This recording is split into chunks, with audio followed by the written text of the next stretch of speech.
One of the biggest quests in Pokemon Pokopia is to rebuild the ruined Pokemon Center.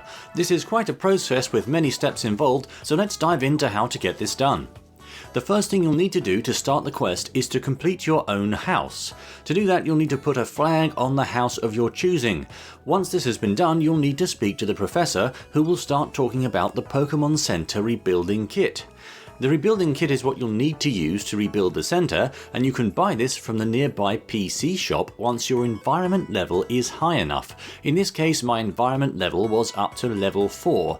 When you've raised this level enough, you will see the rebuilding kit added to the item shop for 1000 life coins, so buy that as soon as you can buy it. Now inspect the tray that's appeared nearby, and you'll find you're going to need a Pokemon with the Bulldoze specialty to make this happen.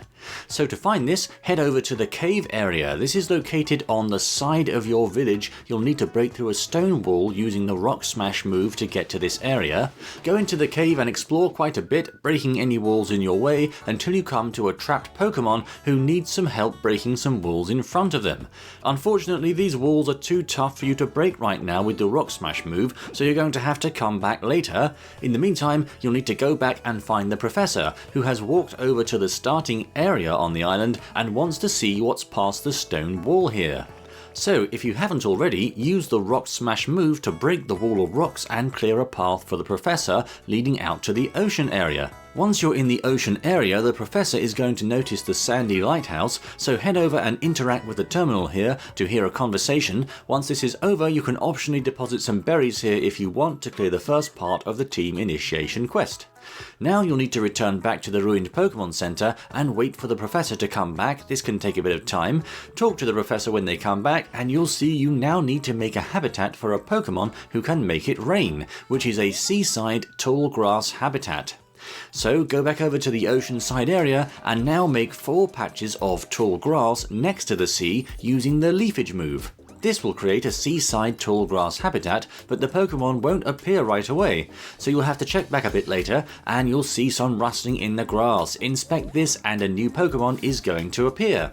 Now you will need to clear an easy path for this Pokemon to get to the ruined Pokemon Center from here. That means you'll need to use the new recipe you just got to craft some stairs. Put stairs leading up each level of blocks so the Pokemon can climb them, and make sure that the entire path is moisturized using the water gun move if you haven't already. Lastly, be sure to remove any dark red brick borders near the Pokemon Center, as these can cause the Pokemon to fail to reach their destination even if they're right next to the Professor. So with all this done, the Pokemon should make the slow but steady journey all the way back to the Pokemon Center and stand next to the Professor. Now talk to the Pokemon and the Professor will ask them to yawn. If you have plenty of moisturized terrain and trees nearby, then this yawn might score around 70 points, but you need 100 points to make it start raining. If the Professor asks you to increase the humidity of the surrounding area using the water gun move, then look around for lots of dead trees and dry looking ground, and moisturize them with this move to bring them back to life. After you've splashed lots of water around and things are looking more humid, come back to the Professor. The yawn needs to hit 71 points to continue to the next stage, so keep using the water gun move on dry terrain if you aren't there yet. Now when you reach 71 points, the Professor will suggest trying other methods to raise humidity, so next look around for Pokemon on your island who have ideas for doing that. One of these ideas is spring water, so you need to find any cracked, leaking blocks on the island and break them using the Rock Smash move to make water gush out and fill nearby pools.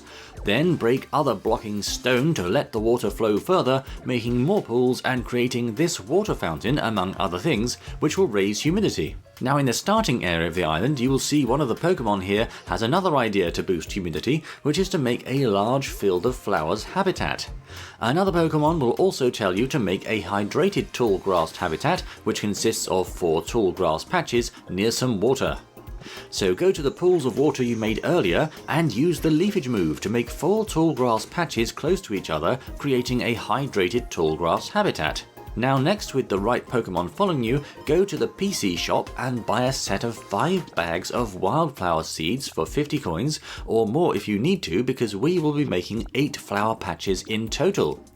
Pick a suitable spot to plant your 8 flower patches in a rectangular shape like this, and the Pokemon will make them grow instantly, which completes the large field of flowers habitat. So that's both of these habitats done. Now back at the starting area, you'll need to talk to the blue Pokemon here to complete the hydrated tall grass habitat quest we did earlier. Note this one doesn't complete automatically, you actually have to go back and talk to them to finish this part of the quest. Once this is done, they'll soon give you another request, which is for them to move into this hydrated tall grass habitat.